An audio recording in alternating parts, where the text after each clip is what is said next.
প্রত্যেক বছর ভাইফোঁটাটা একটু স্পেশাল হয় আমার কাছে। জানি না কেন, নিজের ভাই নেই, বাট আমার অনেক ভাই আছে, এতে আমি অনেক খুশি। আমার পিসির ছেলে, আমার দুটো গোপাল আছে, আগে একজন ছিল, এখন নিউ মেম্বার আছে লাড্ডু গোপাল, আর আগেরজন নাড়ু গোপাল। আর আমার দাদু ছিল প্রত্যেক বছর ভাইফোঁটা নেওয়ার জন্য পুরো ফার্স্ট বয় হয়ে থাকতো।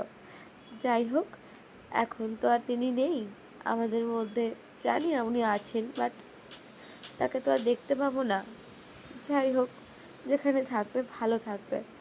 আর আমার এই অয়ন ভাইকে প্রত্যেক বছর ফোঁটা দিই, প্রত্যেক বছর ও আমার কাছে আসে ফোঁটা নেওয়ার জন্য। বাট এবারেও আসতে পারেনি, আগের বারেও যদিও বা আসতে পারেনি, বাইরে আছে।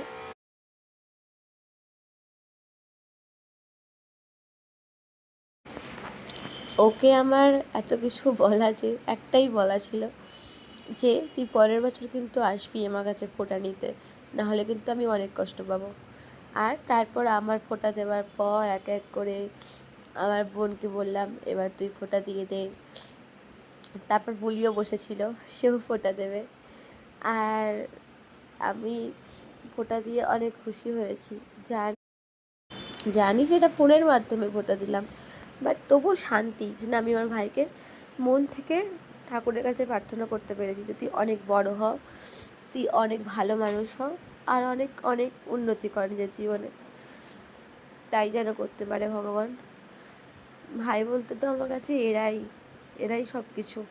এদেরকে তুমি সব সময় সুস্থ রেখো, হ্যাপি রেখো, এটুকুই তোমার কাছে